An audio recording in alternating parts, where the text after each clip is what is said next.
सितंबर 2022 में संयुक्त राष्ट्र महासभा में अमेरिका के राष्ट्रपति जो बाइडेन ने चीन को संदेश दिया कि वो नया शीत युद्ध नहीं चाहते। राष्ट्रपति जो बाइडेन से मुलाकात में चीन के राष्ट्रपति शी जिनपिंग ने भी यही दोहराया कि चीन किसी भी देश के साथ कोल्ड या हॉट वॉर नहीं चाहता। फिर दोनों देश एक दूसरे के दुश्मन क्यों बने हुए हैं? क्यों अमेरिका और चीन के लोग एक दूसरे पर विश्वास नहीं करते? ये समझने के लिए देखिए हमारा ये एपिसोड खंजर, डांस ऑफ डोमिनेंस।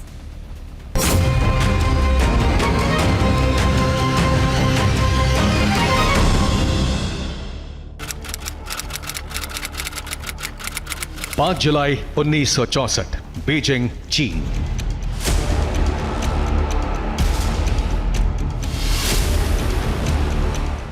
चीन में कम्युनिस्ट तानाशाही के 15 साल बीत चुके थे। ताइवान के मुद्दे पर अमेरिका और चीन की कूटनीतिक तल्खी चरम पर थी।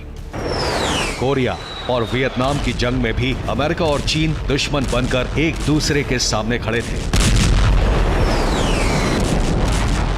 कम्युनिस्ट चीन के सुप्रीम लीडर माओ त्से तुंग उस दिन अपने लाडले भतीजे माओ युआनशिन के साथ बातचीत कर रहे थे। माओ त्से तुंग ने अचानक अपने भतीजे युआनशिन से पूछा, तुमने राइफल से गोली चलाने का अभ्यास किया कि नहीं? मैंने पिछले 4 साल में किसी बंदूक को हाथ भी नहीं लगाया है। इस वक्त सारे लड़ाके बहुत अच्छी तरह बंदूक चला रहे हैं, लेकिन पीपल्स लिबरेशन आर्मी के तुम जैसे सदस्य बंदूक नहीं चलाते। वो कैसा सैनिक जो बंदूक चलाना नहीं जानता? वास्तव में तुम्हें आराम पसंद है और कठिनाइयों से डर लगता है। तुम्हारे पिता निडर और दृढ़ निश्चय वाले आदमी थे जो अपने दुश्मन की आंख में आंख डालकर बात करते थे। उनकी जगह तुम होते तो दुश्मन के सामने घुटने टेक कर माफी मांग लेते, है ना?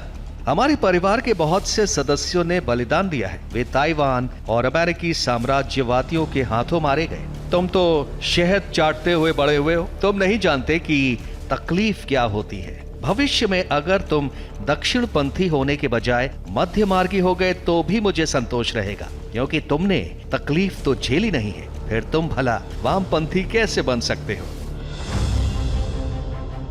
जो माओ अपने भतीजे को अमेरिका और ताइवान के लोकतंत्र समर्थकों से नफरत की घुट्टी पिला रहे थे, वही 8 साल बाद अमेरिका के तत्कालीन राष्ट्रपति रिचर्ड निक्सन से गर्मजोशी से हाथ मिलाते दिखे। 21 से 28 फरवरी 1972, बीजिंग, चीन। फरवरी 1972 का आखिरी हफ्ता माओ और निक्सन की गर्मजोशी देखकर कहा गया कि ये हफ्ता शीत युद्ध में जकड़ी दुनिया को बदल देगा, क्योंकि चीन और अमेरिका दोनों की आपसी सोच बदल गई है। लेकिन ये दोस्ती दिल की नहीं थी। माओ को सोवियत संघ से परेशानी थी। अमेरिका का दुश्मन भी वही था, इसलिए दोनों साथ आए, गले भी मिले, लेकिन दोनों के हाथों में खंजर था। सोवियत संघ के खत्म होने के बाद वो खंजर बाहर निकल आया।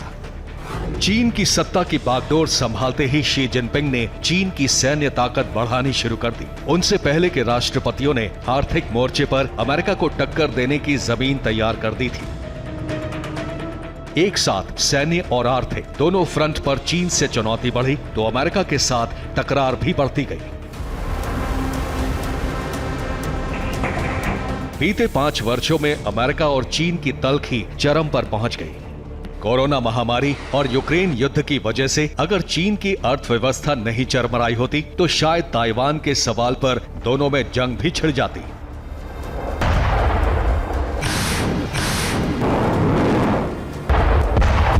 अमेरिका के साथ इसी टकराव को टालने के लिए चीन के राष्ट्रपति शी जिनपिंग ने राष्ट्रपति जो बाइडेन के साथ शिखर बैठक के लिए हामी भरी। राष्ट्रपति जिनपिंग ने अमेरिका की ओर दोस्ती का हाथ भी बढ़ाया।